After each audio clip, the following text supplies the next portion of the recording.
ABP news पर इस वक्त ओपिनियन पोल आप देख रहे हैं। 5 राज्य जहां चुनाव होने वाले हैं और देखिए वोटिंग महज 12 दिन बाकी रह गए हैं। 27 मार्च से पहले चरण की वोटिंग की शुरुआत हो जाएगी। बंगाल के अंदर ममता बनर्जी की वापसी हो रही है। असम में फिर से कमल खिलने जा रहा है। जल्दी से आगे बढ़ते हैं और अब बात कर लेते हैं जरा तमिलनाडु की। तमिलनाडु के सर्वे के नतीजे क्या कह रहे हैं ये जानिए। सी वोटर के इस ताजा सर्वे का अनुमान अब मैं आपको दिखाने जा रही हूं। तमिलनाडु में यूपीए का जो वोट प्रतिशत है वो बढ़ सकता है। साल 2016 के चुनाव में तमिलनाडु में यूपीए को 39.4% वोट मिले थे, जबकि इस बार सर्वे के अनुमान के मुताबिक वोट प्रतिशत बढ़कर 43.7% हो सकता है। यानी तमिलनाडु में यूपीए को 4.3% वोट का फायदा। वहीं एनडीए के वोट प्रतिशत में भारी नुकसान का अनुमान है। पिछले चुनाव में तमिलनाडु में एनडीए को 43.7% वोट मिले थे। इस बार ये घटकर 30.6% रहेंगे, यानी करीब 13.1% का नुकसान। और अभिनेता से नेता बने कमल हसन की जो पार्टी एमएनएम, उसे 7% वोट मिल सकते हैं। कमल हसन की पार्टी का यह पहला चुनाव है।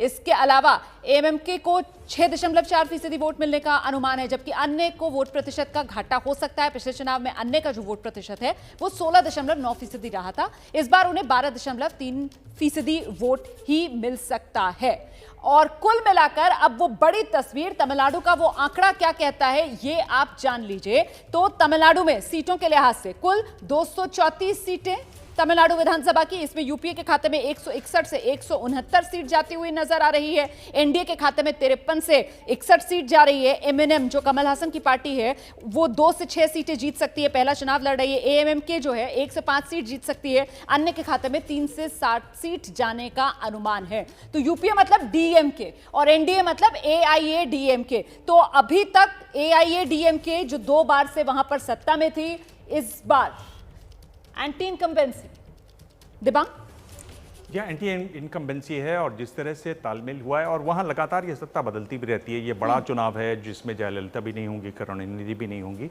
और वो बदलती रहती है। और जिस तरह से डीएमके का उभार लगातार हुआ, जिस तरह से डीएमके ने सीटों का बंटवारा किया, जिस तरह की फूट हमने दिखाई दे रही है एआईएडीएमके में, जिस तरह से शशिकला से उम्मीदें थी वो बैठ गई, बीजेपी की उम्मीद थी रजनीकांत से वो नहीं आ रहे हैं चुनाव में। तो एक तरीके से साफ दिखाई दे रहा है कि ये जो गठबंधन है ये उछाल पर है। और जो वोटों का अंतर इतना है अगर, हाँ जी, तो 13% का अगर अंतर है डायरेक्ट फाइट में, तो इसमें सीटों का बहुत ज्यादा वहां अंतर रहने वाला है। अच्छा देखिए, हमारे साथ इस वक्त दक्षिण भारत से खास मेहमान चेन्नई से द फेडरल अखबार के एडिटर इन चीफ हैं एस श्रीनिवासन जी, वो मौजूद हैं।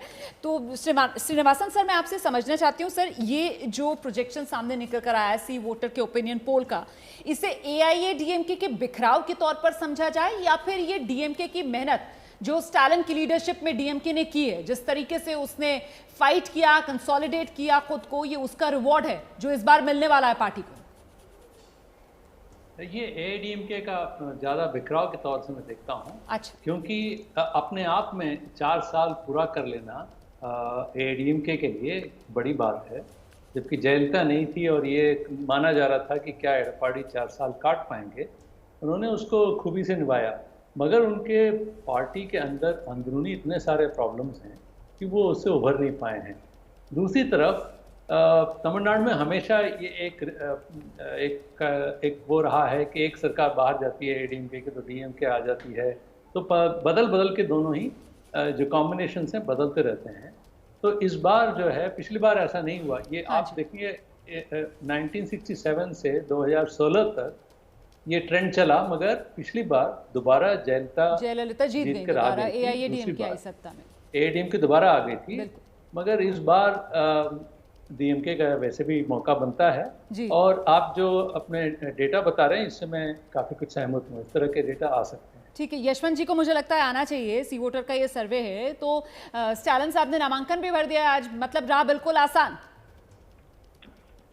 देखिए, स्टालिन को ग्रूम किया। पहली बात तो मैं दर्शकों को बता दूं कि देखिए, अगर जयराम जयललिता जीवित भी होती इस समय, तो 10 साल की इनकम्बेंसी के बाद वो भी चुनाव हार रही होती। इसलिए पलानीस्वामी को बहुत ज्यादा इस हार का दोष देने का कोई मतलब नहीं है। और दूसरी चीज, स्टालिन को 15 साल तक करुणानिधि जी ने ग्रूम किया था, जबकि जयललिता जी के कैंप में उनके यहाँ पे कोई भी सक्सेशन की प्लानिंग थी ही नहीं। इसलिए भी एक बहुत बड़ा अंतर है। स्टालिन इतना एफर्ट कर रहे हैं, देखिए उन्होंने तेजस्वी यादव वाली गलती से सीख करके अपने यहाँ पे कांग्रेस को बिल्कुल ठिकाने लगा दिया कि जितनी सीट पे आपकी हैसियत है उतनी लड़िए, उससे ज्यादा हम सीटें बर्बाद करने को आपको नहीं देंगे।